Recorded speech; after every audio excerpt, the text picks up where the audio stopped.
Okay, it's live.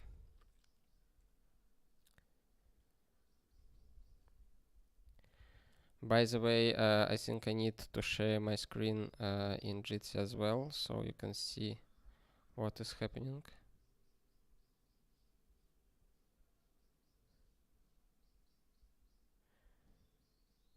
Do you see something? I don't see anything actually. Okay, okay. It seems something broken for me. So that's Wayland issues. Yeah, Wayland troubles. Actually, it sometimes happens. I'm not sure why. Okay, but it seems that stream works on YouTube. So I will just share a link with you. Oh, okay, that's cool. By the way, do you have something you want to screen share? I do want to screen share something, but Can you try if it works for you? yeah, sure. Um, let's see. Let's see. Let's see. Yeah, are you able to see text there? Yeah. Uh, Yeah, that's the one seems thing on Wayland. That's the one thing on Wayland that does work, is sharing a browser tab, yeah. but not Yeah. sharing your physical screen. Yeah.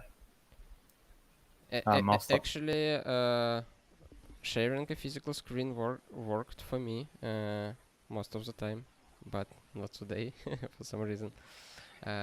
Maybe something related to XDG desktop portals and Mesa requires some updates, but Yeah. I think we'll figure out it later, maybe next week or someday. Cool.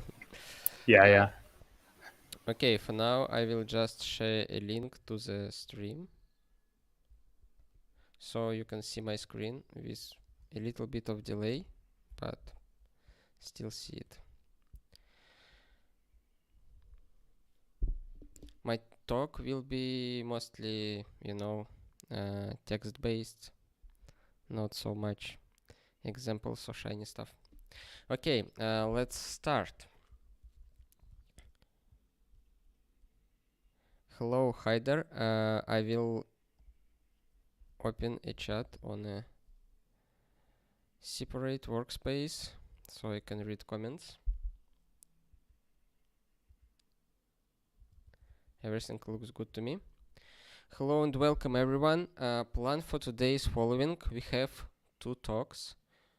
First one about a roadmap of RD projects and some milestones and discussion of the next release. The second talk will be related to model editing in Emacs and Meow package, mostly about Meow package, I guess. And the last part will be a discussion about the documentation process and how to improve it. And maybe we will discuss some other questions. Don't hesitate to share those questions in IRC or in YouTube comments. So we will able to discuss those questions live. And that's pretty much it about the plan for today. And so let's start discussing the roadmap. At the beginning of this year, we published on RD Announce plans for 2023. Here we covered a lot of things that require some improvement and work, and luckily we already done some of them. So let's recap what was already done. The big thing or milestone that was covered during last few months is related to tests, and it improves the code quality, because serializers right now. Most of the new serializers implemented right now are covered with tests, and those tests can be automatically executed on CI. So we are sure that at least serialization part, which is, you know, quite big part of RD, doesn't break. We also created some tooling which do the execution of the tests, which allows to run tests for the project, tests for a particular model, to rerun failed tests, and so on from emacs using Geyser and Guile REPL. It some kind of a hacky solution, but works quite good, unexpectedly good, and it makes it much more enjoyable. The development experience is much more enjoyable. I already covered this in previous streams, how to do this test-driven development using Gither package and Geyser, Emacs, and all that stuff. Probably we will improve it further, but I will cover it a little bit later during this talk. The second thing that we've done, we implemented architectural decision records. This is documents. Let me open RD repository. We have a decision log directory which contains architectural decisions that we do. This is a small, usually one-page document which describes the decision which affects the project in many places. For example, usage of test and test-driven development, serialization API. It's some kind of standardization of serialization API, and a few more decision records that are not published yet, which we probably also accept. It allows to make it easier for newcomers to explore why something implemented one way or another, and it allows us to revisit our previous choices and the reasons behind those choices, and maybe do other choices or keep sticking with those choices. So it's the first two parts mostly developer related, but they also should improve user experience, but in a more passive way, because developers more happy, they do better code, which makes users more happy. The other thing that we implemented is a changelog. It's still, you know, in experimental phase. We're still not sure what format works better for the changelog and how to better maintain it. But here you can see what we've done since the last release. It's not all the things that was done, but many of them, and you can find some interesting points for you, and you can keep up with the project updates by just reading changelog. It's still not a complete changelog, and the process is not ideal, but at least we try and experiment with such format. And if you have any feedback on it, please do it. Maybe we will improve this process much more to make it more useful for everyone who following the project. Okay, of course, since the announcement done at the beginning of the year, it was a lot of changes. It appeared a lot of features. Many old features was improved. Some of them was radically improved, and many of those changes you can see in changelog. Okay, this is about what was done according to our plan, and actually it covers almost half of our plan, and it's quite good. So we are we are doing everything in time, I guess, according to the plan. Now let's talk about what is expected in the nearest future, or maybe not that nearest future.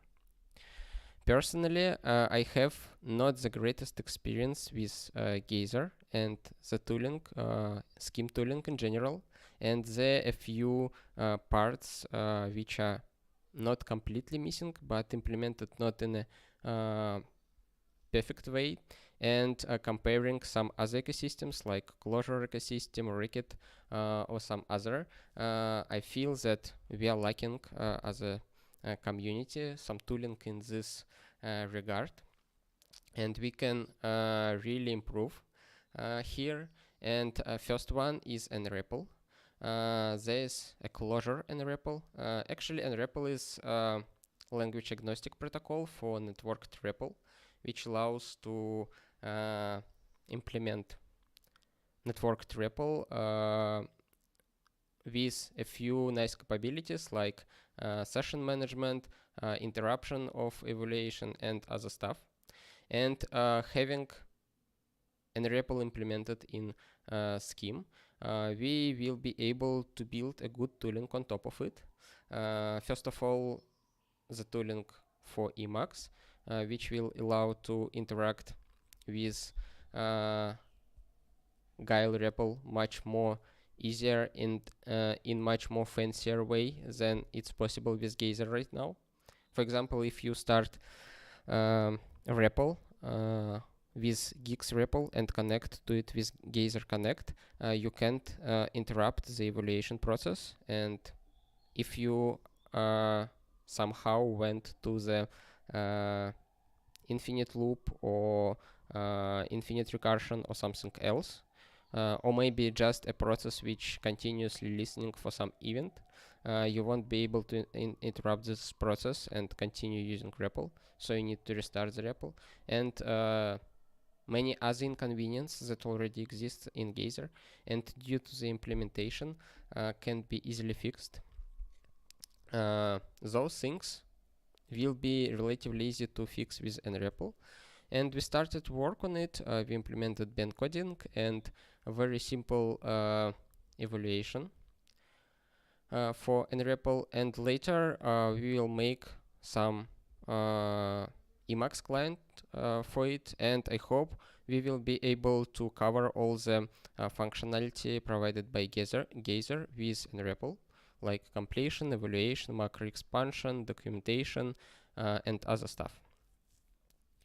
And what more importantly, other developers will be able to create their own plugins for different text editors and code editors. For example, some people will be able to implement a client for VS Code, which will be using nREPL. Because nREPL is quite simple protocol, it's the implementation of Ben code varies from 100 to 200 lines usually in high-level languages.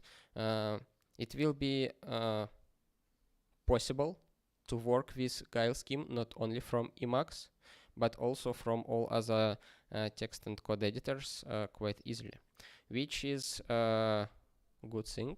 And also there already a lot of nREPL clients exist, so we can adapt the source code.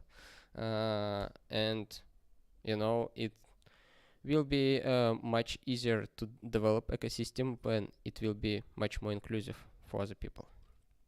Okay, that's about nREPL part. And the second part, which is lacking or missing in Schema ecosystem, is a project management tool.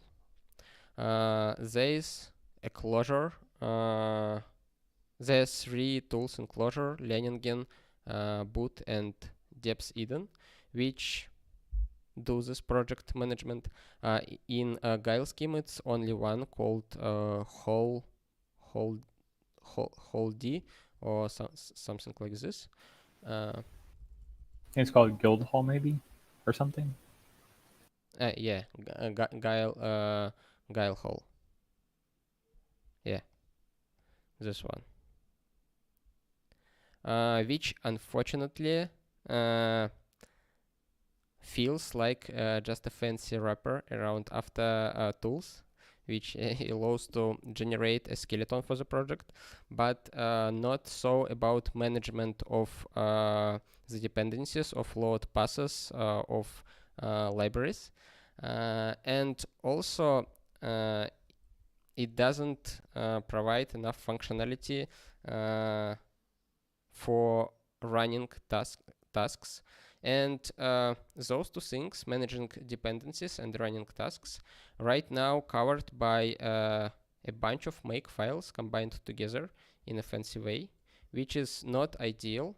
It works, but quite ugly, bulky, and inconvenient to support and hard to explore. And I guess we can do something really simple, similar to Dep's Eden, where you can describe a few profiles, and each profile contains necessary dependencies and load passes, and also contains a scheme function to execute. And you can, from CLI, execute an arbitrary scheme expression with all the dependencies specified in Deep's Eden or Deep's SCM in our case, and it will be some kind of mix of nix flakes and Deep's Eden, if someone familiar with nix flakes, and should remove a lot of pain points with make files, channels, logs, build targets, and other stuff. Okay, and now going closer from scheme ecosystem to guix ecosystem, I think we need a little bit better guix API. Right now we have a lot of tooling built around guix CLI, and guix, quite CLI focused, and it's good in terms of that many newcomers can easily use familiar CLI interface, but in reality API is much more powerful, much more flexible, and nicer to work with. And having a REPL, good REPL in a scheme language, you can easily access those APIs. And I think maybe as a part of RD project, or maybe as a core guix API, we need to provide more capabilities for developers to interact with guix using REPL. Now it's possible to call some store interaction functions to execute G expressions on the daemon to build some packages from REPL, but without an REPL and proper API, it's not very convenient. It's really neat to dig into the guix source code, extract all necessary methods, combine them in a good way, and all that take a lot of time and requires a lot of expertise. And we can make it much more friendly for end user. And having an REPL, so good REPL implementation for much better interaction with scheme REPL, having the dependency or project manager and better API, we can provide wonderful experience for developers to use the so much capabilities provided by the guix project. Okay, it's not tightly related to RD, but still very close to it, so I cover it in RD roadmap because we are kind of part of RD, so it can be a part of RD roadmap, I guess. After that, let's move closer to RD itself and to its source code. After some improvements on the first two steps, we can finally move out from make files. It's a big milestone because make files is a necessity, not a nice tool to use. And it would be cool to move out from make files to Dep's SCM and use more schemy approach to interact with all the functionality provided by RD. Also, migration from home services, it's quite a long-standing task. Home services originally appeared as a part of first implementation of guix home, and it mimicked the structure of system services. It located under GNU home services in RD repository, and most of them are not used right now by RD project, but some of them like Git and I don't remember, maybe GNU PG or something else, still uses home services from GNU home-services, and I hope to move to RD home services models and re-implement all the functionality in RD flavored way, and finally deprecate this model completely and get rid of it. So it's not very important task, but I guess a good task to accomplish. After that, we have a quite good and quite capable features related to email processing, feature not much, feature async, feature L2MD, and a few others. But they implemented partially or in a not very extendable way. So it's another point of improvement that we can actually do better. And I hope this year we will cover this task as well, and we'll get much more, extendable and complete mail setups. And one more step towards a better RD is a better structured RD configurations. Right now we have example configuration, which is my own configuration that I use for my as my daily driver. It's structured somehow, but the structure is not perfect. It was mentioned by a few different people. Some of them suggested RD configurations of other people to me as a good example. And I agree, we need a better structure for our configuration. For example, better separation for hosts, users, and maybe some other entities, and better recombination of the features provided from different models.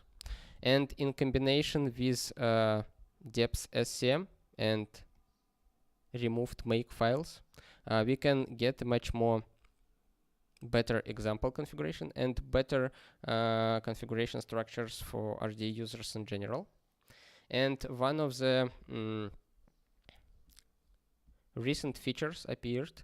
I call them super features. It's just basically a function which allows to combine a few features and create a one feature out of them. Maybe it's a good solution, maybe not, we will see. But it's at least a unit of configurations that can be used to improve configuration structure. We'll see how it works, but anyway, we need to improve example configuration, and I will appreciate any help in this regard. Questions, suggestions, or maybe some patches. Important task for make it much for making it easier to people to understand how create the RD configurations. And last but not least point, which was mostly the first thing implemented in RD and which still in very early stages of development, is a state management. We have the whole operating system and the whole home environment configured in a declarative and reproducible manner. But of course, we all have some state. We have SSL certificates, Git repositories, password stores, and other stateful data on our hard drives or SSDs. And RD allows to explicitly specify it using RD states, and it allows in one command to instantiate all that stateful data from remote sources, from remote repositories, from remote servers, from the backups, and from other sources. And also, state management will allow to synchronize those data back to remote servers and to backups and other places. And it is a good point of improvement because we already have enough expertise to implement it in a much more suitable manner. For example, we will be able to implement it as a file-like object that can be embedded inside configuration for services. So, for example, in Nginx, we can specify certbot state, which will be generating certificates using cron and updating them using cron. And when we specify it inside Nginx configuration, it will be the path to those certificates will be embedded to Nginx configuration, and we won't need to do anything about it. It will be done, you know, in kind of automatic way. And that's mostly it about the plans for this year, and I hope we will accomplish them and will get quite usable and even easy for usage for not very experienced user GNU Linux distribution with all the necessary battery included. Okay, that's mostly it. Let's cover another small topic about next release. We plan next release in June. We plan to make it an intermediate release. No really big changes, like really big user-facing changes will happen during this release. We just clean up all the stuff. We'll migrate to fresh guix checkout. We'll add all accumulated changes and updates to it, and we will release a new live CD so people can install more up-to-date version of RD easier. And basically that's it. And the next release after this release will be somewhere in December, I guess, half a year later, or maybe maybe earlier. We will see.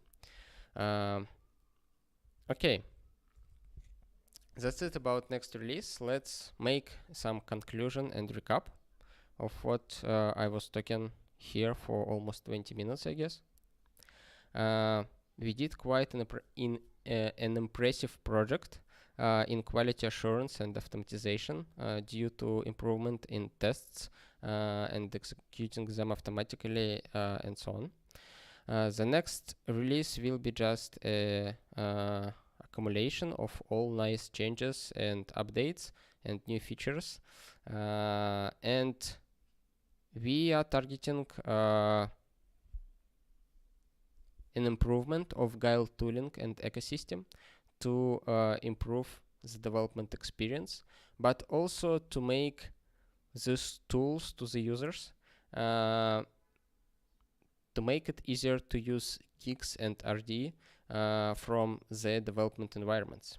So they don't need to learn all that fancy CLI magic and combine those into arcane scripts. They will be able to just write a scheme program that manage all their operating systems, home and environments, packages, project environments, and all other stuff that can be managed by guix.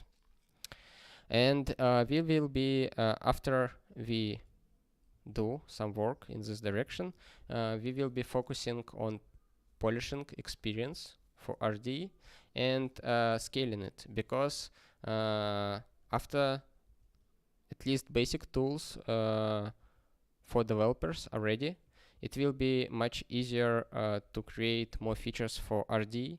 It will be easier for people to use RD, and that is why more people will come and will bring their patches. So we need to prepare a more polished experience for them, and we need to somehow handle a scalability issue because of more patches and other stuff. Probably you mentioned that I am not very responsive on the patches, and reviews can take days or even sometimes weeks. And I hope we will make RD more scalable in this matter. And of course, improvement of documentation, test coverage, continuous integration, and quality assurance is also a part of this process. And I think that's basically it about roadmap and plans on RD.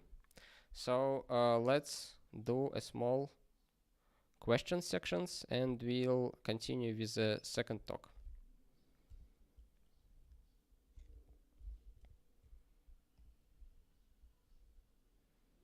Oh, a lot of stuff in the chat. I have a quick question actually. What is ADR? I totally missed that. What does it stand for? It's architectural decision records, a small text files with a decision record we made for the project, which affects a big part of the project. Oh, okay. It's like kind of like RFCs in a way. Yeah, kind of RFC. Oh, okay, cool.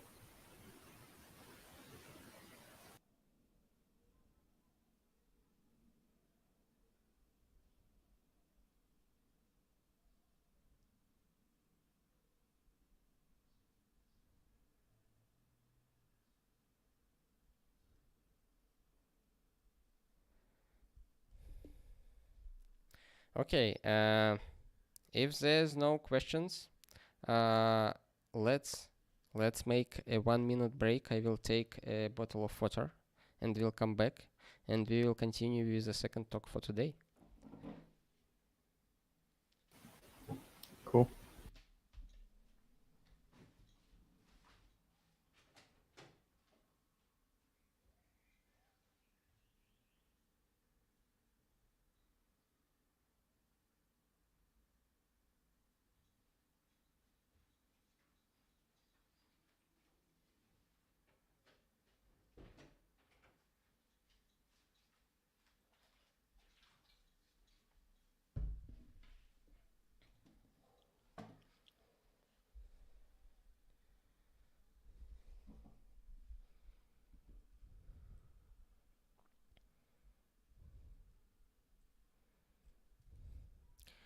Okay, I'm back.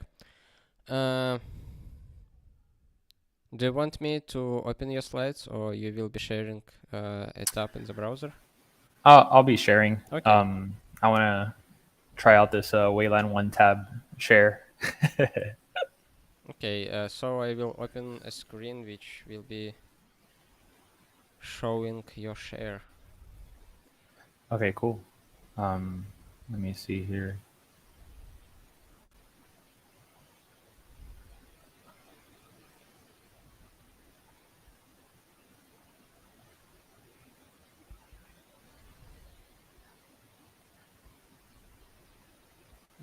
So here.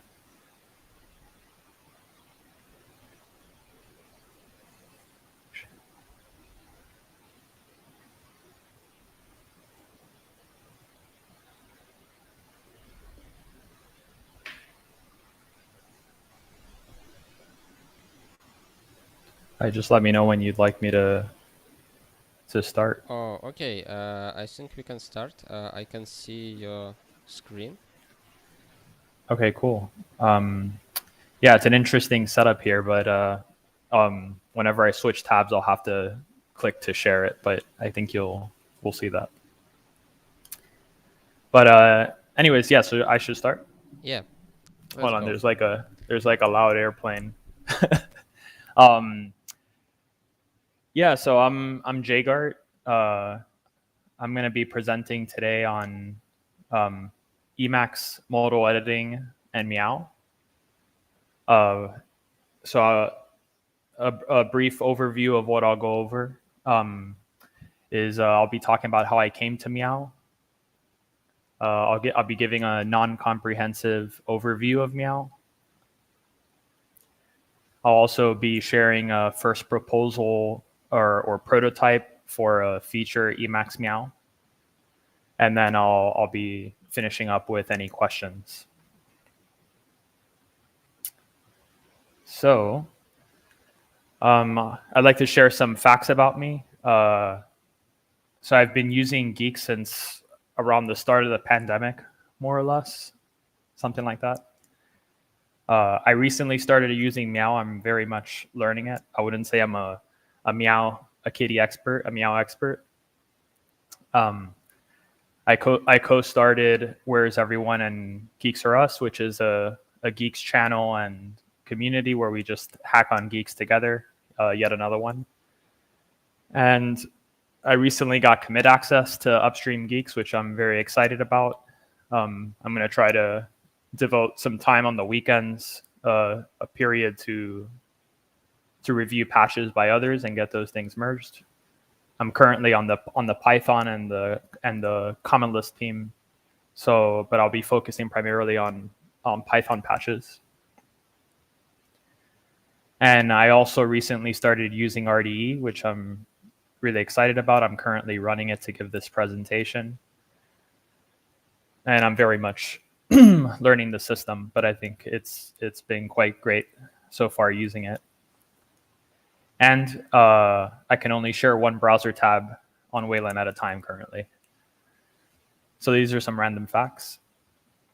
And next I'll be talking about my personal modal editing history. So this history is maybe not most complete. There's probably some other editors that I'm not mentioning here. This is kind of the big ones, I guess, that I can remember. But I started with Vim and tried to learn that properly and use that for a long time. And then around the time that NeoVim started making it on the scene, I started moving to NeoVim, but at the very same time, I discovered Viz, which is an editor that I became very interested in and used that for a number of years. And I think this has been like the editor that has really influenced the type of things I want in an editor. So I'll just give you a quick example of, I think, the killer feature of Viz. So I'm sharing a new tab. Let me know if you can't see that new tab. So here's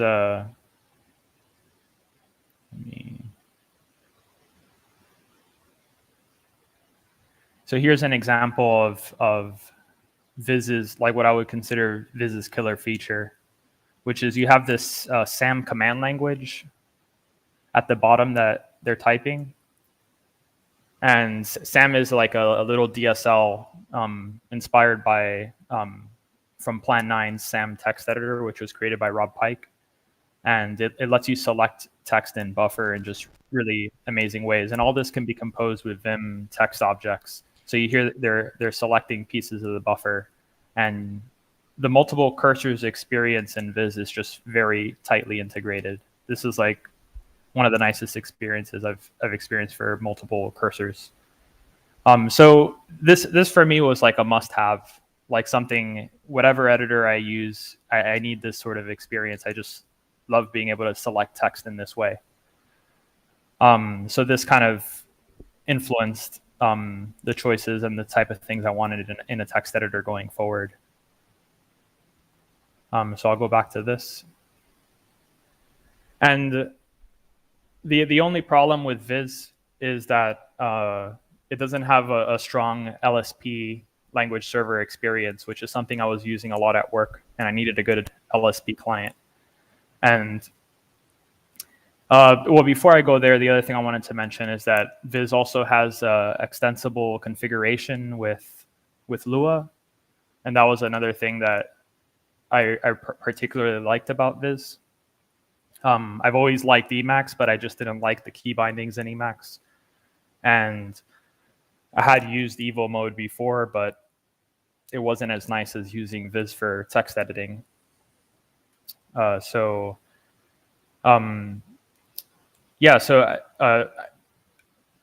I would say that Viz probably was another text editor that was influenced by Cocoon, and to give some more background context on that, Helix is another editor which was a rewrite of Cocoon in Rust, and Meow is also influenced directly by Cocoon. So all these editors, Viz, Cocoon, and Helix, Viz, Helix, and Meow are all influenced by Cocoon, which I'll introduce now. But so yeah, from Viz, I tried various experiments to get Viz the way I wanted. For example, in 2021 at FennelConf, I gave a talk on configuring Viz with Fennel. I'll just show so this talk was configuring Viz with Fennel. If you want to check it out, there's a video there of me showing how I configured Viz with Fennel. And to give some background on that, Fennel's a Lisp. So it was kind of like an Emacs experience, sort of. Fennel would compile to Lua, so you'd have to compile your Fennel code into Lua. There's another way to do it where it's a little bit more dynamic, but that was usually the way I was using it. And I even created at the time a G expression config, which I'll show a little snippet of here. So this was my visrc.lua that was being computed from my visrc.fennel file. And I had this G expression that I would put into my guix home environment to compile it. I'll show quickly the visrc.fennel file. So this was kind of like what it looked like.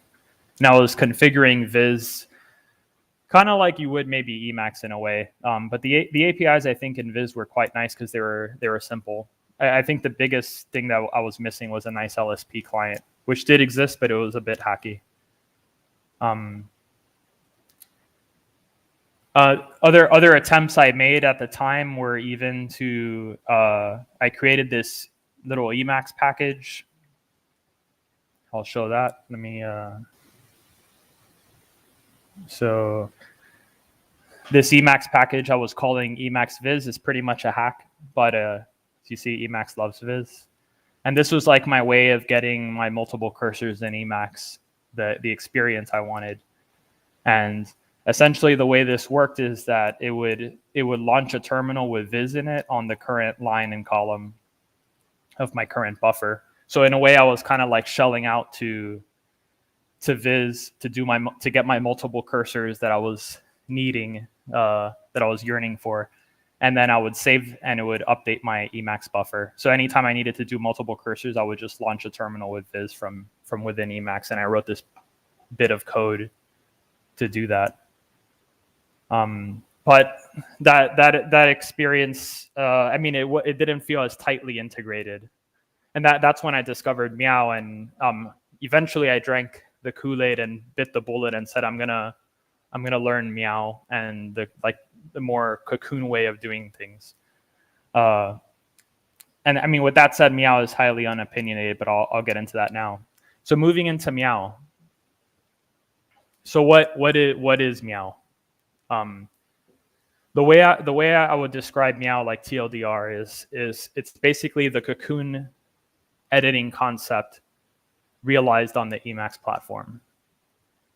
And I think that's the key thing, realized on the Emacs platform. It's not one-to-one a Cocoon imitation either. It's really its own thing, and it realizes its own thing, but it's highly influenced, I would say, by Cocoon. So understanding Cocoon would be good for understanding Meow, just to understand what are the improvements that Cocoon makes over Vim overall. And Cocoon even has a manifesto here, which I'll show really quickly, that goes over some of the design choices that they're making over Vim. I think one of the biggest ones is this interactivity component, which is with Vim. This has to do with the object grammar in Vim. For example, in Vim, you would usually do DW to delete a word. And in Cocoon, you would do WD. But the key thing is that when you do W, you're getting this visual interactive feedback of seeing the word selected, and then you delete it. I mean, to be honest, I don't know if I'm fully convinced of that interactivity. I tend to be editing text very quickly and not needing the visual feedback. I just kind of edit the text quicker than I can look. But sometimes this interactivity is very useful. And even if it's not visual, I think the reversal of this object grammar without the visual feedback is still like nicer in many places than the traditional Emacs layout that people use in QWERTY, which can be painful at times for doing certain types of edits. But the Cocoon manifesto goes into various things that I'm not going to cover in this talk. It is anti-extensible, like having an extensible language to hack on it, which I don't know if I agree with. That's part of the reason why I'm interested in Meow and the Emacs platform, is to have this extensibility of a DSL language, a powerful language to hack my editor and do the things I need. Yeah, this was the thing I was mentioning, the reversing the Vim object grammar about WD versus DW. No more going to the beginning of a sentence with the caret with this character or to the end with a dollar. Instead, you can use just X or M for those respectively, which is a lot more ergonomic. Some other things that are nice, which I'm going to cover below, but I'll just give you some foray into it, is Meow is highly unopinionated, so it really wants you to build your own configuration. There's no default key map, so you can't just turn on Meow the way you would in Evil, or you just turn on Evil mode. Maybe you set a few environment variables and it's ready to go. In Meow, you really have to build out an entire configuration from scratch, which could be kind of daunting because it means mapping 25, 30 plus key bindings in order to have something that's workable, to get your modal editing experience. So Meow has this interactive selection and manipulation and expansion, which is quite powerful. And I think the two killer features, which I'm mostly going to cover in this portion of Meow, is the beacon and the keypad mode. Everything else, I'm going to assume that my audience knows about Vim and knows about insert and normal mode. I'm not going to cover insert or normal mode here, but these I am going to cover, beacon and keypad in brief. So, and before I get into that, this next section I want to just briefly mention is that I think one of the big reasons why I think Meow is really nice is also that it's a better Emacs citizen. And recently there's been a renaissance in general to go back to using Emacs APIs more idiomatically. So I'm thinking here of packages like Corfu, Consult, Vertigo, Embark, etc. And I feel that Meow falls into this aesthetic camp of really using Emacs APIs in a more idiomatic fashion. So here's some quick quotes. Meow is very minimalist. It doesn't define keys by default if they're not absolutely necessary. For example, there's no key to go to the top or the bottom of the buffer. So what the author suggests there is to literally use the built-in Emacs key binding for that. Don't use G or capital G to go back and forth. We just use the Shift-Alt angle brackets or whatever. Or you could rebind it if you want to configure that, but that's something that's like out of scope for Meow. So there's a lot of things that fall back to the default Emacs key bindings.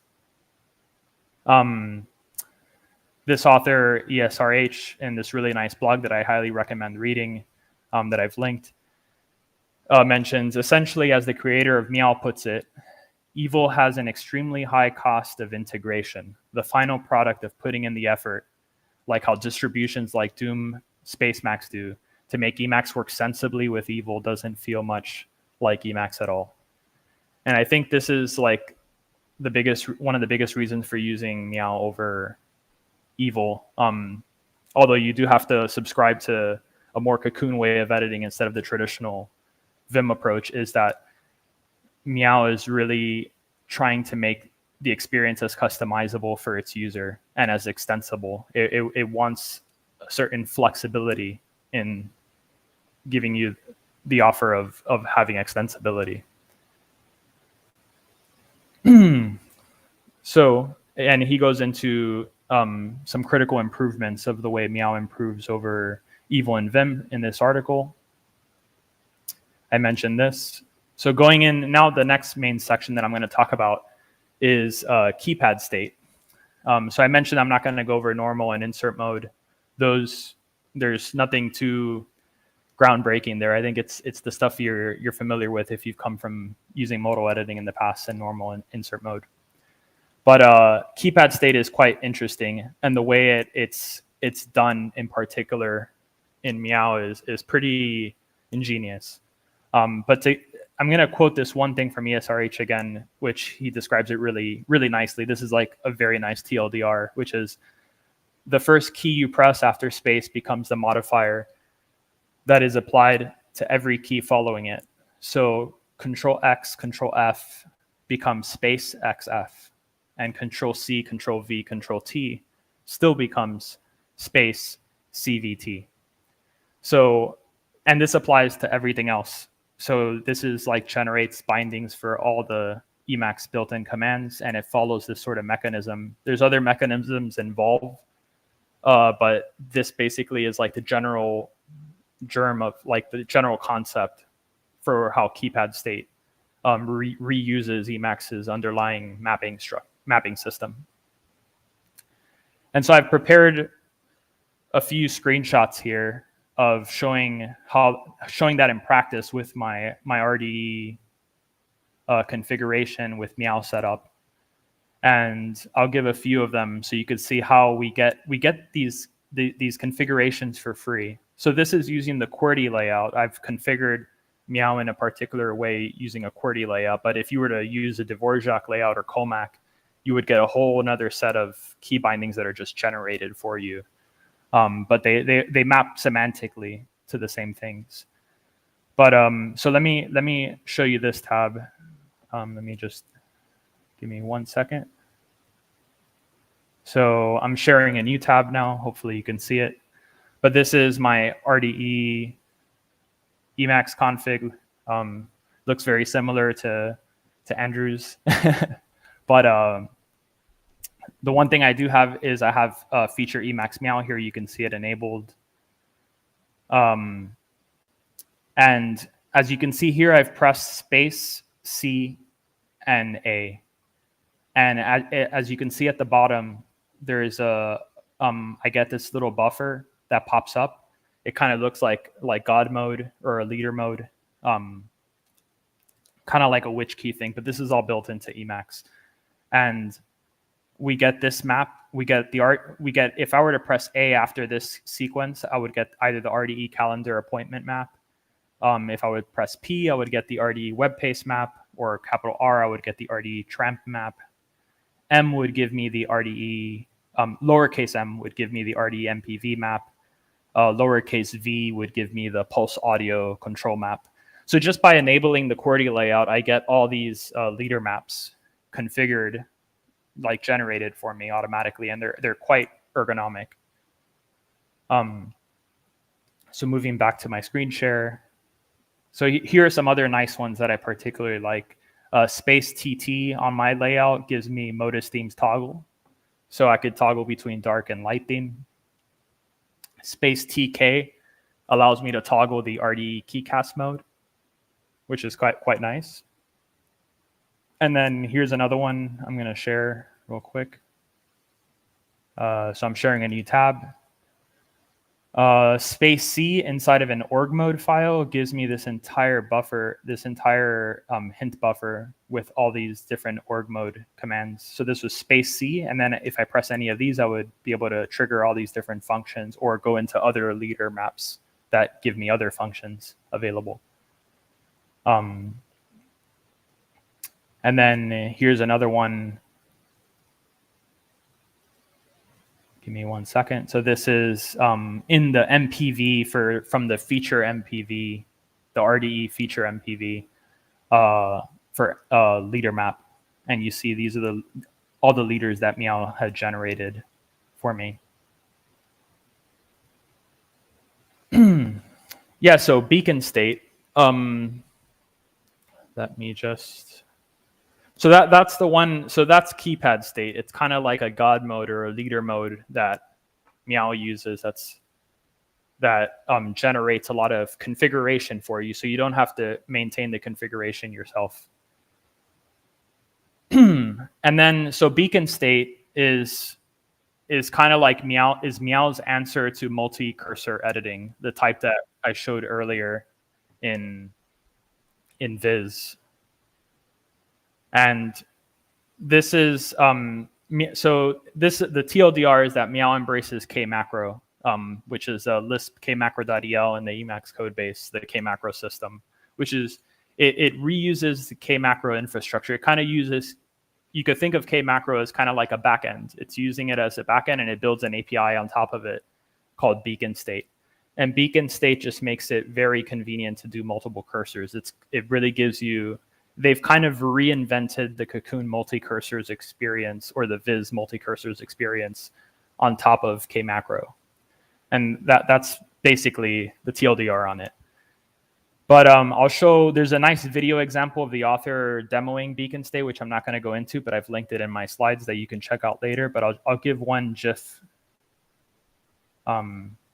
So here's a GIF.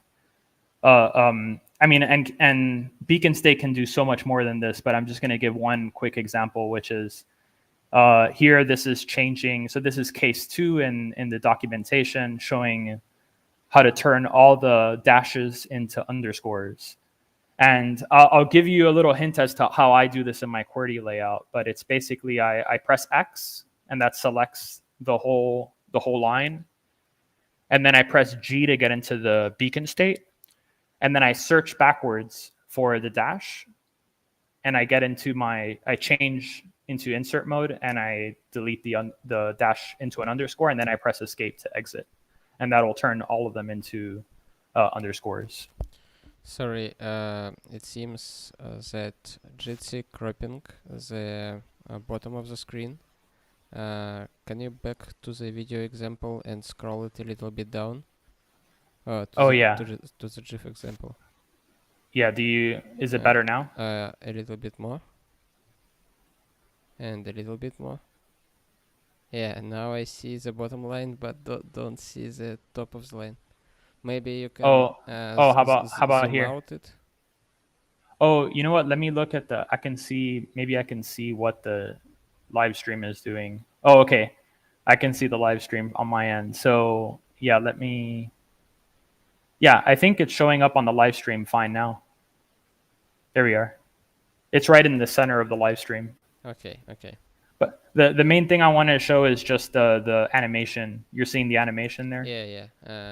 I just thought you're showing some tooltips of the key chords you use at the bottom or something. Oh, no. Okay. Yeah, they're probably using a Dvorak layout. So I'm translating for you what I'm doing. But the general concept, though, is that you would select the line, you would press another key bind. I'm generalizing this now. So you would select the line, you would get into beacon mode with another key binding. Then you would search backwards for the dash, and you would get into insert mode, change the dash to an underscore, and then press escape. And that would affect the whole thing. And underneath the hood, that's using Emacs's K-macro, which it's been around in Emacs for a long time. So it's pretty amazing how they've repurposed K-macro for getting this modern Cocoon experience in Emacs. But that's all I wanted to say about that. So that's my quick spiel on beacon state. Beacon state is a monster.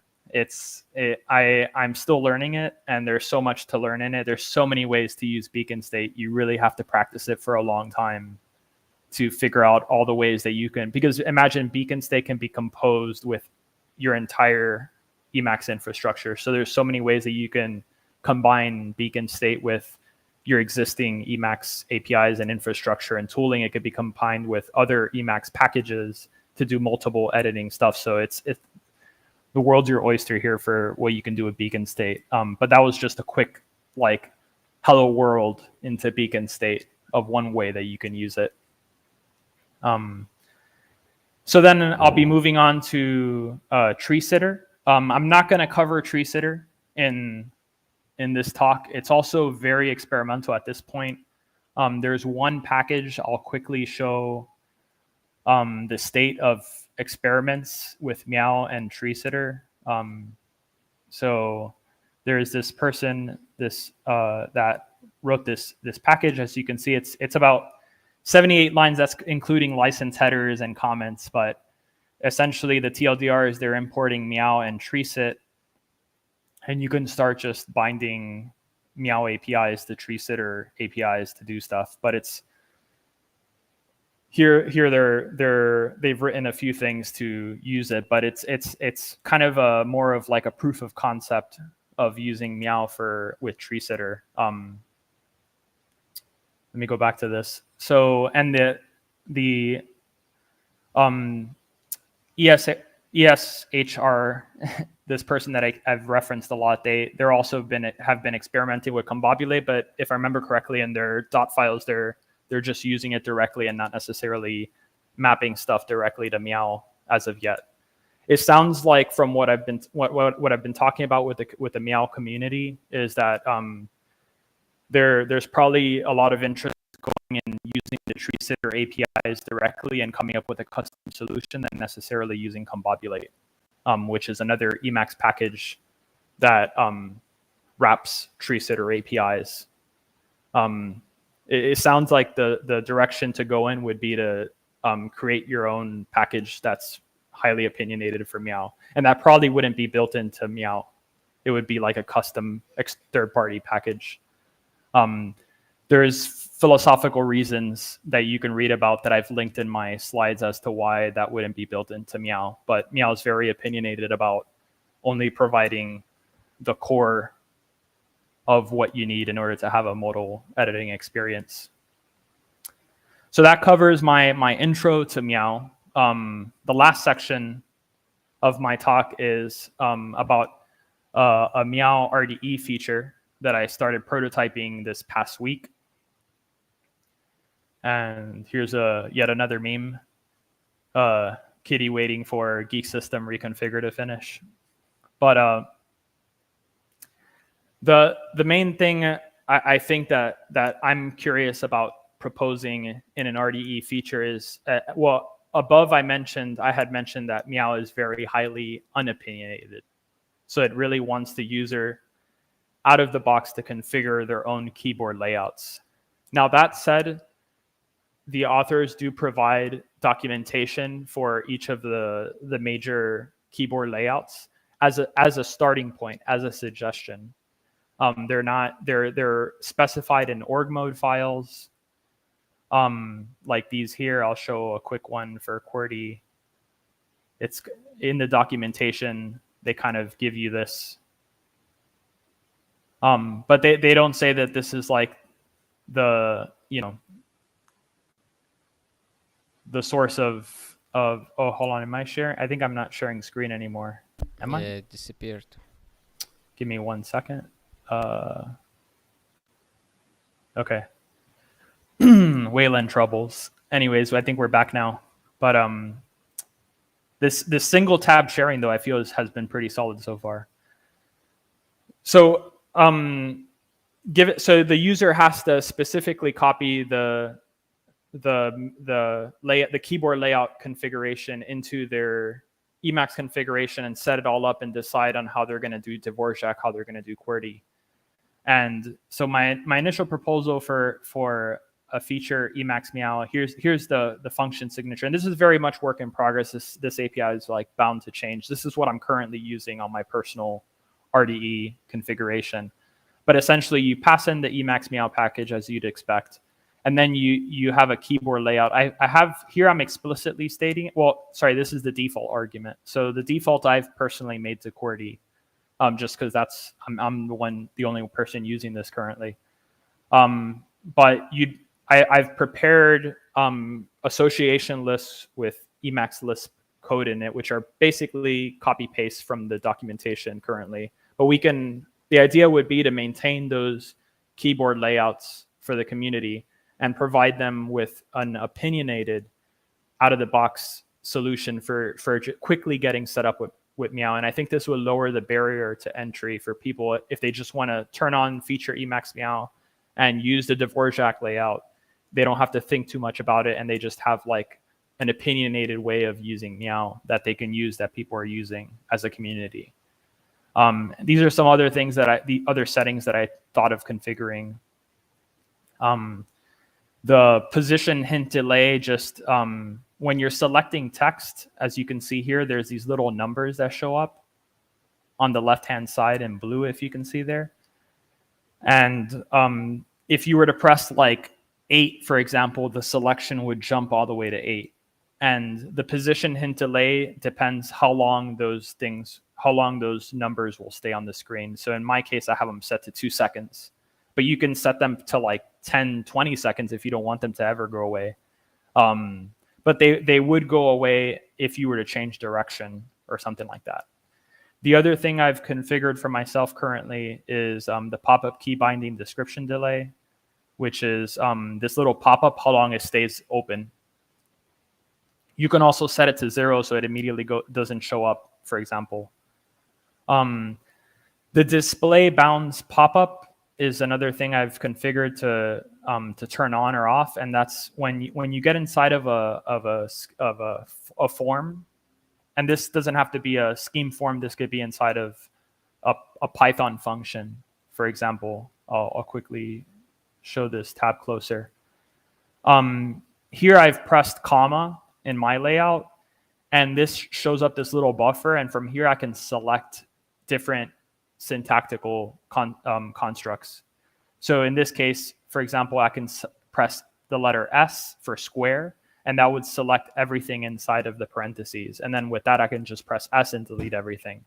If I were inside of a Python file, for example, the D for defun would know about the Python syntax tree. And it would select specifically Python functions. So it knows how to parse Python functions. And this might give you ideas as to how we can possibly create something similar for tree sitter in the future with this little contextual menu. I think would be really nice. But basically, the bounds pop-up shows you this little pop-up that gives you hints as to all the syntactic constructs that you can select inside of your buffer when you're editing text. And then the display mode line indicator is just whether you want to turn this little thing on. I'll show that real quickly. And this is literally the insert, whether you're in insert mode or normal mode or beacon state mode, etc. This little thing doesn't show up by default.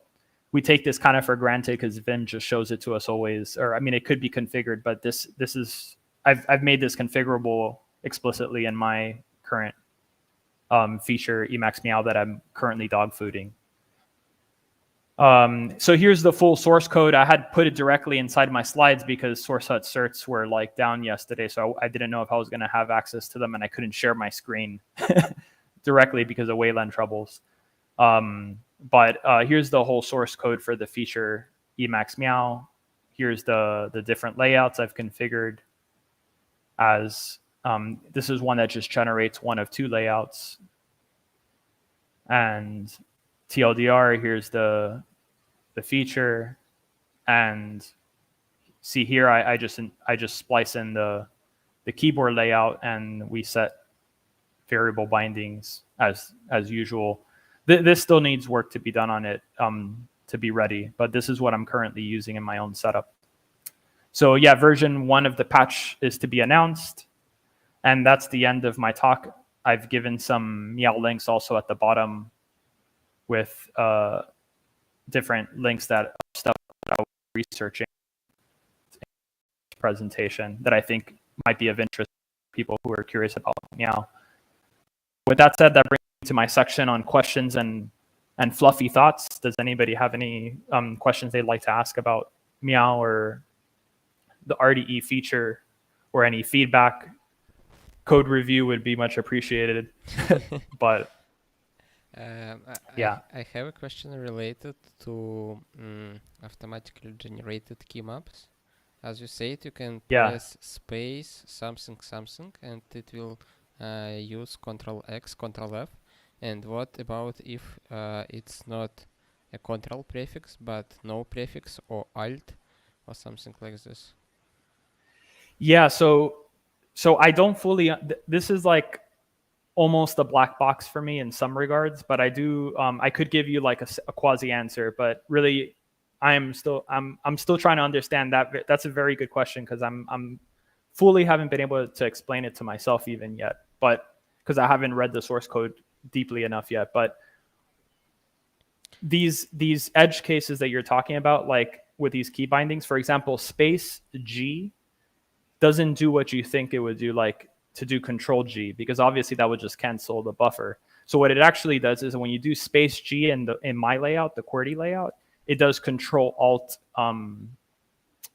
C, I think, which is kind of weird. Actually, probably I know how it works. It's probably similar to God mode, where if you press G, it adds alt modifier. If you press something else, it removes control modifiers and use only alt and something like this.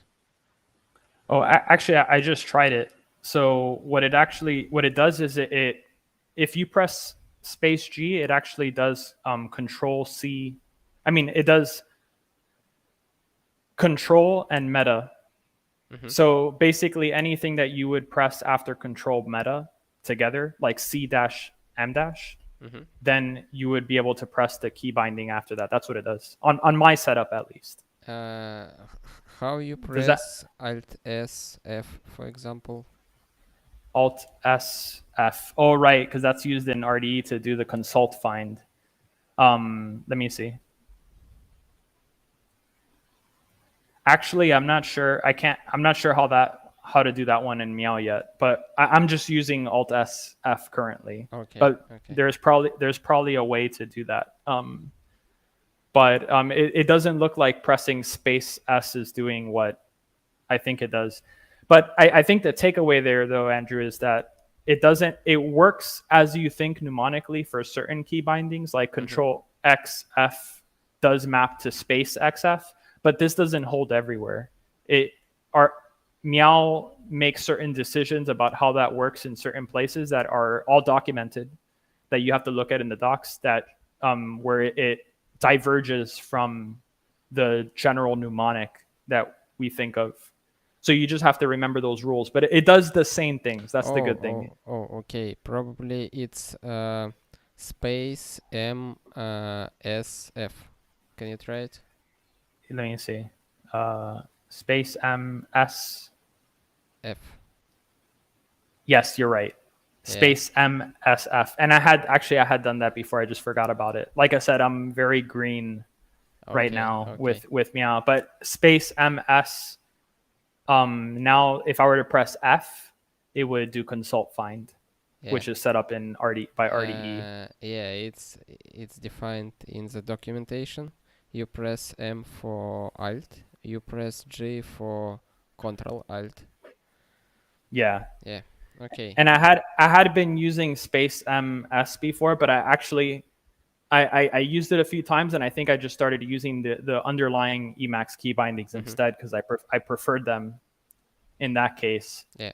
But I think that's the beauty of Meow that I'm seeing currently, which is that it's really nicely integrated with the underlying Emacs key bindings. It doesn't want to like erase them completely, kind of like the way like Evil really feels like it wants to bolt on the whole Evil framework on top. Meow really allows you to choose and tries to integrate well with the existing Emacs key binding. So you can then choose between the leader or the Emacs when it makes more sense.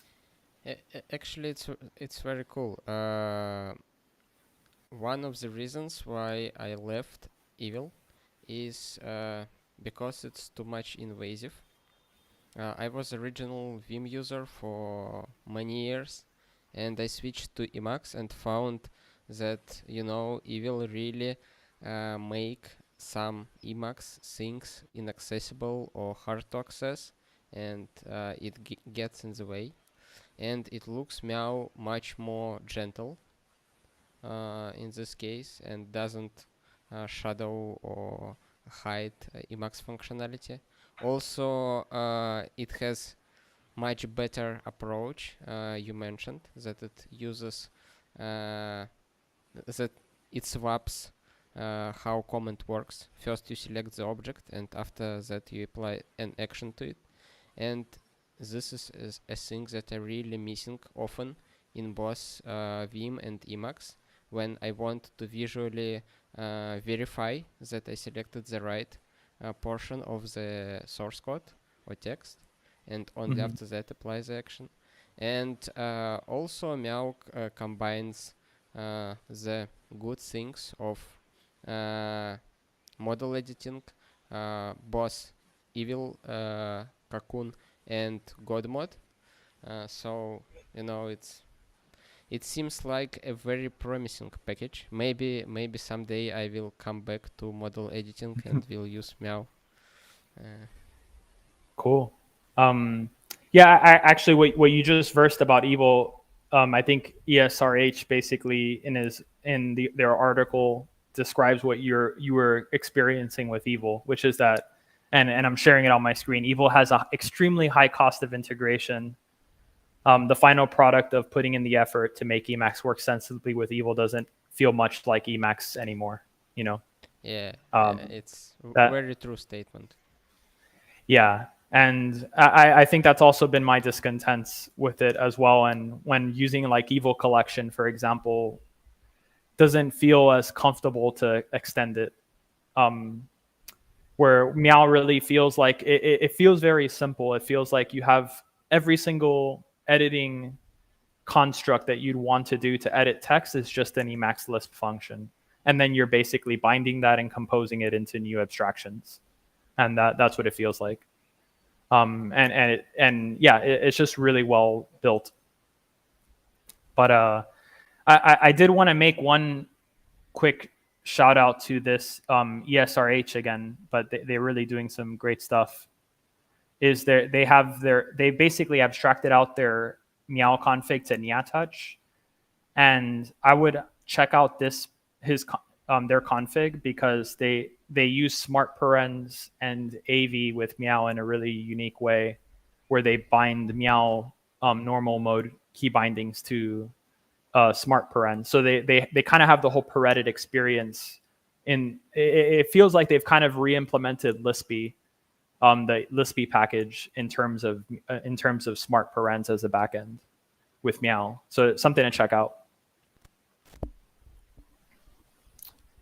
But yeah, does anybody else have any questions? Otherwise, I think we can wrap that up. I mean, feel free to reach out on IRC if you have, or if you want to give a review on the feature so far. It's currently in my confetti, which are like my confetti directory, which is like basically my dot files as the Geeks channel. So if you want to try it out, you can subscribe to my dot files.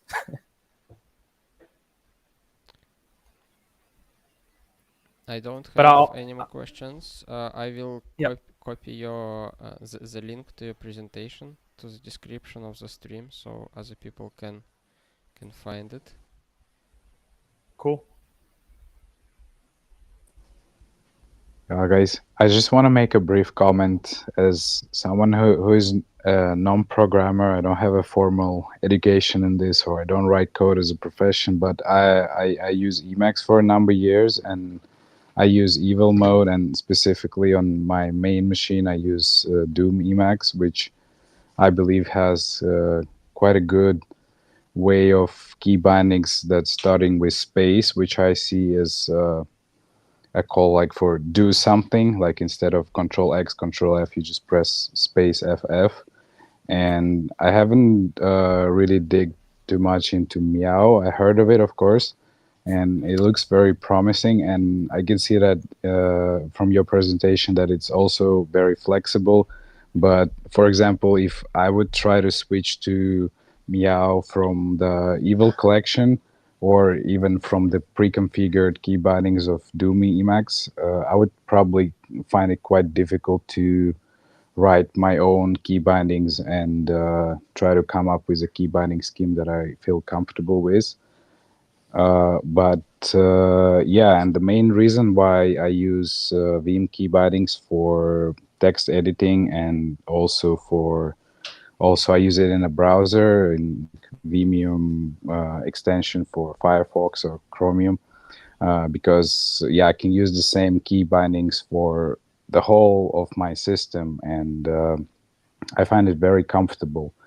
And the reason why I cannot stick to the Emacs key bindings is because I also use I use Emacs and the same interaction on a mobile device that has a full QWERTY keyboard, and I cannot really imagine using Emacs key bindings on a keyboard phone because it's just quite a pain to hold control and press the the extensions of calling a specific function.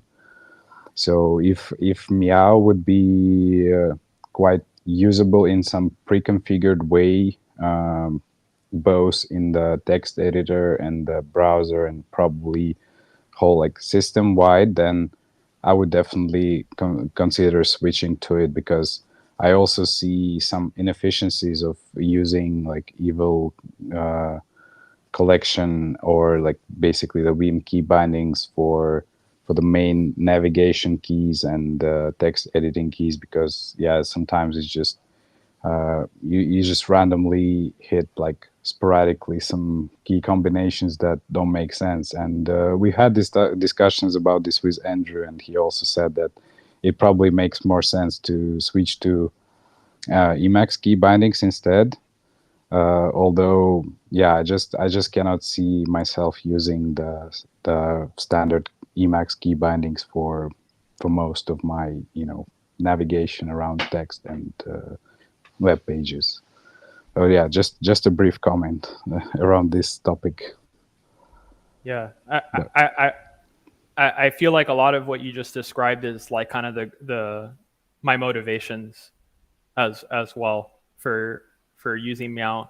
I would say the cost of ownership is somewhat high, in the sense that, I mean, part of the reason why Viz, the editor, had mentioned earlier, was invented is it's kind of was like a conservative Cocoon, in the sense that we want all the nice ideas that are coming from Cocoon, but we don't want to change our muscle memory habits that we have from using Vim since like, the 90s or whatever, for the people who have been using it for like forever, or the VI bindings. So it will be like learning a new way of editing. It is modal editing, so you'll have that, but you will have to change your muscle memory if you're used to using the usual Vim QWERTY layout. So that, and I eventually took the plunge, and now I'm learning Meow because I think it's worth it, because the editing experience, the ideas that are coming from Cocoon are much more efficient. The reason people don't switch is because they've been using Vim for like over 10 years or longer, and it's just very hard to do X instead of $, because it's so ingrained. But it's a better decision, I think. It's more ergonomic. I can share my experience with learning new things. It usually takes around 2 weeks to learn a new layout, a complete new layout like Dvorak or Kolemak or something, and around 1 month to get efficient as QWERTY with it. And it's like maybe 20 minutes a day for 1 month, and you are completely efficient in a new layout. And I think something similar applies to new ways of editing. I switched from Evil to vanilla key bindings, and it took somewhere around this time to get quite efficient with it. And with a few more months, you become, almost completely efficient. So I think switching from evil to meow will work the same way to Wix to learn the basics, the months to get efficient, and a few months to get like really efficient and probably even more efficient than evil or Vim. Yeah. I think it'll I probably can be less. confirm as well. I think it'll probably be less of a drastic change if you switch from evil to meow than if you were to switch from evil to pure emacs key bindings, because it's like a whole nother philosophy of editing. But at least I like, it was easier for me to pick up like cocoon style of editing than it was to pick up like vanilla emacs key bindings, just because my brain didn't want to do the emacs way of editing text. But I've definitely seen people edit text in Emacs, like Emacs aficionados editing with the vanilla key bindings even more efficiently than what I can in Vim. So it's like, if you know how to use it and you've learned it properly, then it could be very efficient also as well. I don't know if it'll be comfortable to do though, for me at least. And another, just a small note about learning.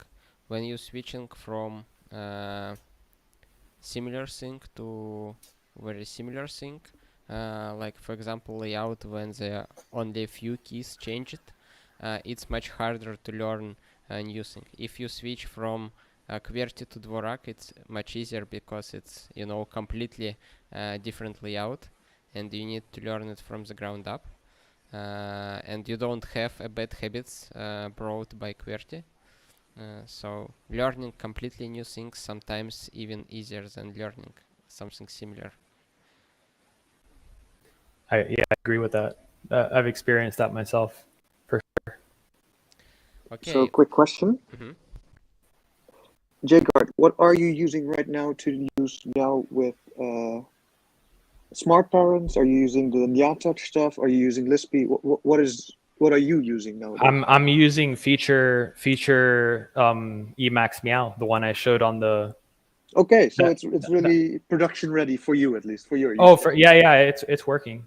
It's that's what I'm currently running. I'm using an RDE feature Emacs Meow. It's in my confetti geeks channel, but I'll send a patch. I can send a patch of it, but I don't think it's. I'll send a patch to the RDE mailing list, you know, as soon as I get around to it, like either today or in the next couple of days, and for anybody that wants to try it out.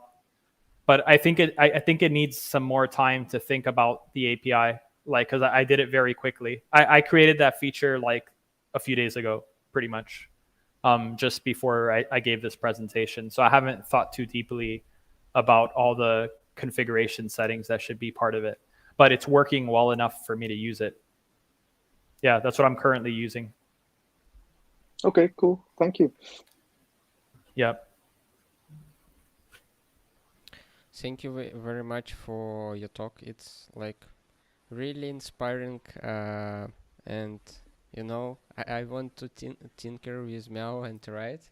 Maybe I won't find the time soon for it, but you know, I still feel that I want to try it. Cool. And I hope it will inspire some other people to explore it and will get more attention to such a quality Emacs package and to a different approach for editing the source code.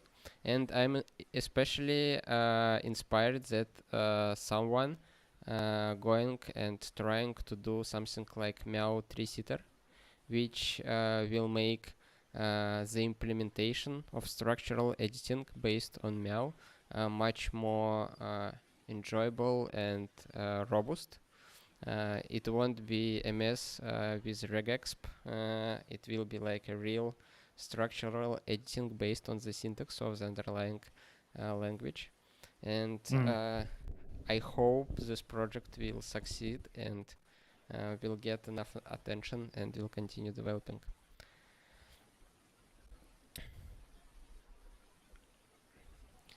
Okay. Cool.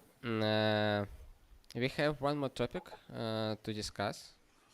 It's related to documentation. Let me see how much time we already spent on the stream. Pum pum. It's already 1 hour and a half.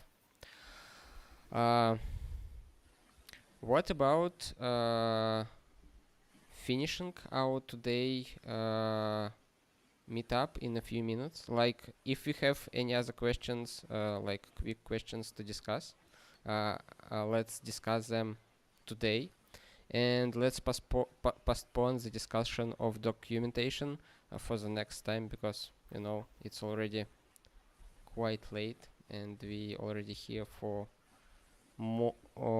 almost 2 hours. Cool. Okay. Yeah. That works. Yeah, that sounds good. Okay, let's find out if we have any quick questions to discuss right now.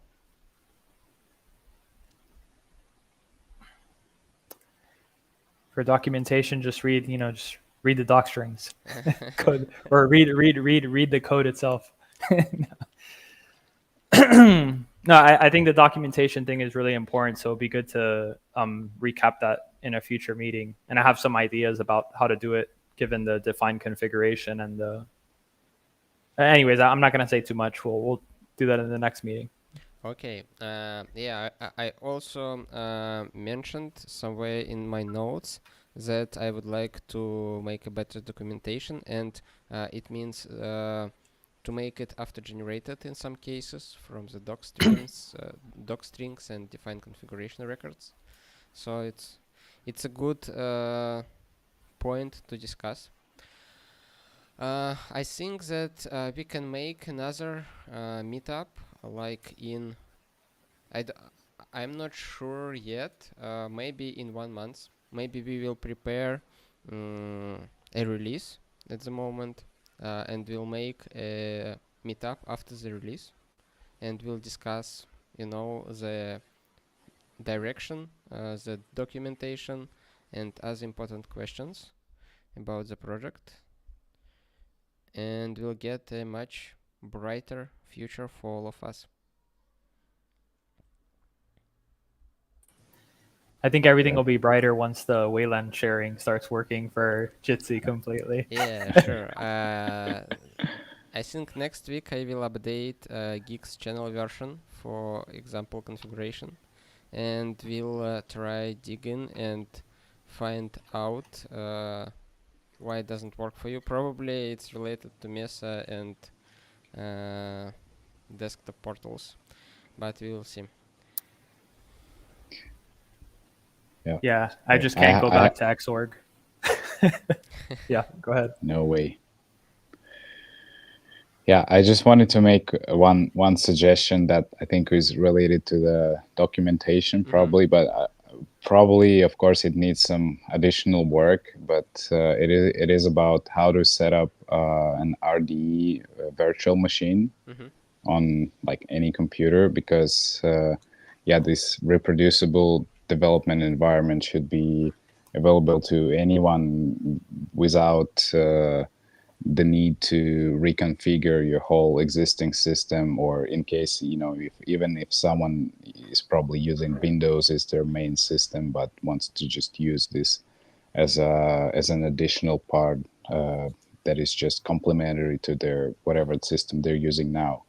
And it would be really great to just have a simple guide, or just some straightforward way to set up a QCOW image or whatever is existing in the already, like in the guix documentation, but specifically for RD. That would be the best thing for like lowering the barrier to entry the world of RDE and configuring everything with gal scheme. It's a good point. Actually, one of the ideas of RD is that you can apply almost everything which applies to guix. You can apply it to RD and it will work.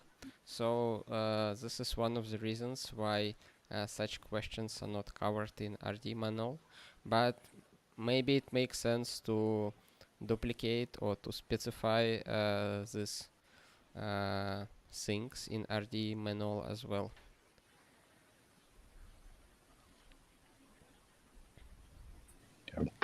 That yeah, that's gonna be perfect. Also, I heard that some people used guix on Windows using WSL subsystem and successfully uh, get guix system running on Windows kernel.